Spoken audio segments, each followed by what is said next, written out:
اور دعوت حق کو قبول کرو، اور یہ نہ سمجھو کہ یہ اتنے کمزور ہیں۔ جب بھی حق کی آواز بلند کرنے والے کھڑے ہوئے ہیں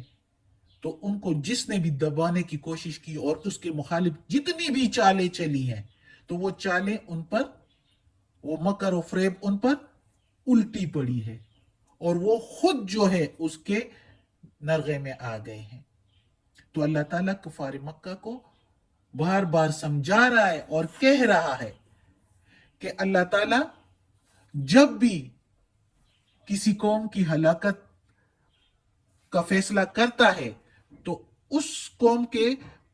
کفر کرنے والوں کی، جو کفر کرنے والے ہوتے ہیں، نیک لوگوں کو تو اللہ ہمیشہ بچا لیتا ہے، اور اگر ان کی کبھی ہلاکت بن بھی جاتی ہے تو وہ سیدھے جنت میں جاتے ہیں۔ تو کفر کرنے والوں کی ہلاکت کا جب بھی اللہ تعالیٰ آخری فیصلہ کرتا ہے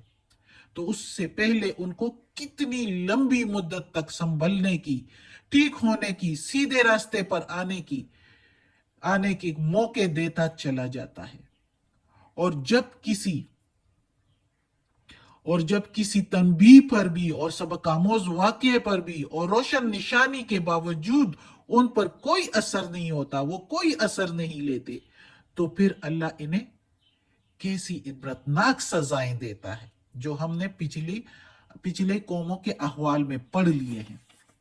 کس طرح کی سزائیں اور کس طرح کے عذاب ان پر آتے ہیں۔ اور اسی طرح محمد صلی اللہ علیہ وآلہ وسلم پر جو ایمان لائے ہوئے لوگ تھے، جو مسلمان تھے، تو ان کو بھی اس میں سبق دیا گیا ہے کہ یہ اپنی کمزوری اور قلت اور مخالفین کی کثرت اور شوکت کو دیکھ کر تو ہمت نہ توڑیں، ان کی ہمت نہ ٹوٹے، اور اللہ کی طرف سے مدد آنے میں اگر دیر ہو رہی ہے تو حوصلہ نہ چھوڑیں۔ اور دوسرا ان کو یہ سبق بھی دیا جا رہا ہے کہ جو ایمان لانے کے بعد یہودیوں کی طرح روش اختیار کرتے ہیں، یہودیوں کی طرح جو ہے وہ کام کرتے چلے آتے ہیں، ان کی طرح جو ہے برائیاں کرتے چلے آتے ہیں، یعنی ایمان تو لے آتے ہیں لیکن منافق ہو جاتے ہیں، یہودیوں ہی کی طرح تعویلیں پیش کرتے ہیں، تو پھر سزا بھی ان کو اللہ تعالیٰ انہی کی طرح دیتا ہے، جس طرح ان کو سزائیں دی گئی ہے پاسٹ میں، ماضی میں، اور ان پر بھی یہودیوں کی طرح لعنت بھیجی جاتی ہے۔ اور اس کے بعد بنی اسرائیل کو بھی، یہودیوں کو بھی اس سے ان کی جو اپنی عبرتناک تاریخ پیش کر کے اس قصے میں موسیٰ علیہ السلام اور فرعون جو ان کے مخالف ہوتا ہے، تو ان کی یہ تاریخ جو اللہ تعالیٰ پیش کر رہا ہے ان آیات میں، تو اس سے ان کی باطل پرستی کے برے نتائج سے آگاہ کیا جا رہا ہے، اور اس پیغمبر پر ایمان لانے کی دعوت دی جا رہی ہے کہ یہ پیغمبر سچا پیغمبر ہے، محمد صلی اللہ علیہ وآلہ وسلم سچا پیغمبر ہے، اور یہ کلام جو ہے، یہ جو ہم پڑھ رہے ہیں، یہ اللہ کا سچا کلام ہے، حق ہے، اس کو قبول کرو، ورنہ وہ انجام تم لوگوں کا بھی ہوگا، یہودیوں کو کہا جا رہا ہے، جیسے کہ فرعون کا ہوا تھا، تو سنبھل جاؤ۔ تو ابھی یہ قصہ شروع ہو رہا ہے موسیٰ علیہ السلام کا، اور موسیٰ علیہ السلام کو اللہ تعالیٰ بھیجتا ہے فرعون کی طرف کہ جاؤ، فرعون اور اس کے سردار جو ہے بہت سر چڑھ گئے ہیں، ان کی طرف جاؤ، لیکن انہوں نے جو ہے، اور ساتھ نشانیاں دے کر اللہ تعالیٰ نے بھیجا موسیٰ علیہ السلام کو۔ موسیٰ علیہ السلام کی عصا کو جو ہے اللہ تعالیٰ نے کہا موسیٰ علیہ السلام کو کہ اس عصا کو زمین پر ڈالو، جب اس نے زمین پر ڈالا تو وہ ایک بڑا سانپ بن گیا، اور موسیٰ علیہ السلام خود بھی ڈر گئے، تو موسیٰ علیہ السلام کو اللہ تعالیٰ نے کہا کہ ڈرو مت اور اٹھاؤ یہ عصا۔ موسیٰ علیہ السلام واپس پھر آئے، اور اس نے عصا کو، اس سانپ کو جیسے ہی ہاتھ لگانے لگا وہ واپس عصا بن گیا۔ تو وہ یہ ایک نشانی اللہ تعالیٰ نے دی۔ پھر دوسری نشانی اللہ تعالیٰ نے کہا کہ اپنے ہاتھ کو بغل میں ڈالو، جب اس نے بغل میں ڈالا اور پھر نکالا تو وہ چمکتا ہوا سفید نکلا، تو اللہ تعالیٰ نے کہا کہ جاؤ یہ نشانیاں فرعون کو دکھاؤ اور اس سے کہو کہ میں اللہ کا پیغمبر ہوں، تیری طرف بھیجا گیا ہوں۔ لیکن جب موسیٰ علیہ السلام فرعون کی طرف گیا تو فرعون اور اس کے سرداروں نے مذاق اڑایا اور اس کو جادوگر کہا نعوذ باللہ، اور اس کو جھٹلایا۔ تو اس کو جب جھٹلایا تو پھر اللہ تعالیٰ نے بھی ان کو غرق کیا۔ یہ تو میں نے ایک مختصر سا قصہ بتا دیا، لیکن اگلی آیتوں میں اب ہم جب شروع کریں گے تو ساتھ ساتھ تفصیل سے انشاءاللہ پڑھیں گے۔ تو ان کو اللہ تعالیٰ نے غرق کر دیا، ڈبو دیا پانی میں، اور بنی اسرائیل کو بچا دیا۔ اس وقت بنی اسرائیل یعنی یہودی جو تھے وہ سیدھے راستے پر تھے، وہ سچے عقیدے پر تھے، عقیدہ توحید پر قائم تھے۔ اس لیے اس وقت یہ قوم صحیح اسلام پر تھی، صحیح مسلمان تھے اور حکم بردار تھے اللہ کے۔ لیکن وقت کے ساتھ ساتھ نسل در نسل یہ قوم چلتے چلتے صرف یہودی ہی رہ گئے،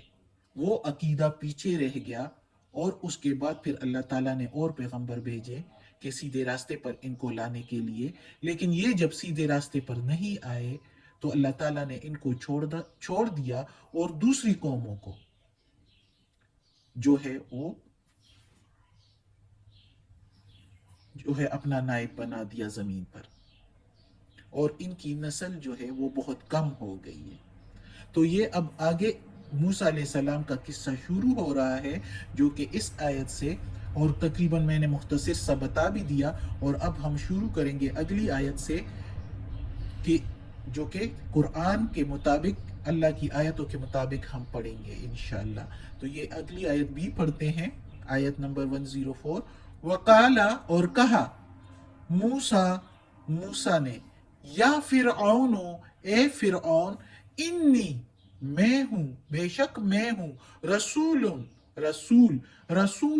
من رب العالمین، رسول ہوں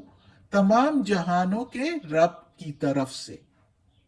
اب قصہ شروع ہو رہا ہے کلام میں اللہ تعالیٰ موسیٰ علیہ السلام کا، کہ موسیٰ علیہ السلام کو اللہ تعالیٰ نے نشانیاں دی اور فرعون کی طرف بھیجا۔ تو موسیٰ علیہ السلام فرعون کی طرف گیا، اور اب فرعون کو کہہ رہا ہے موسیٰ علیہ السلام کہ اے فرعون، میں اللہ کی طرف سے بھیجا ہوا ہوں جو کہ دونوں جہان کا مالک ہے، رب ہے، سچا خدا وہ ہے، تو میں رسول بنا کر بھیجا ہوا ہوں اللہ کی طرف سے۔ انشاءاللہ اگلی آیتوں میں باقی قصہ پھر پڑھیں گے، کیونکہ اب ٹائم ہو چکا ہے۔ انشاءاللہ آگے پھر پڑھیں گے تو انشاءاللہ بہت مزہ آئے گا پڑھنے کا، تو آپ لوگ بھی ساتھ ساتھ رہیں۔ تو صدق اللہ العظیم، اللہ ہمیں توفیق دے کہ یہ قرآن مجید کا ترجمہ مکمل کرے اور اس پر عمل کرنے کی بھی توفیق دے۔ صدق اللہ العظیم۔ یا اللہ، یا پروردگار، یا رب العالمین، یا مالک یوم الدین، یا اللہ کل شیء قدیر، یا اللہ یہ قرآن مجید کا ترجمہ کی تلاوت، ترجمہ اور تفسیر کے ساتھ کر رہے ہیں، یا اللہ اس میں کوئی غلطی ہوئی ہو، زیر زبر پیش میں، تلفظ میں، ترجمہ تفسیر میں، تو یا اللہ معاف کر دینا، تو معاف کرنے والا مہربان بادشاہ ہے۔ یا اللہ ہمیں دوزخ کے عذاب سے بچا، ہمارے والدین کو بھی، ہمارے گھر والوں کو بھی، کل مومن مسلمانوں کو۔ یا اللہ ہمیں عافیت والے معاملات دے، ہماری بیماریاں، تکالیف، پریشانیاں اور برائیاں ہم سے دور کر دے، اور یا اللہ ہمیں اپنے نیک اور صالح لوگوں میں شامل کر دے، آمین۔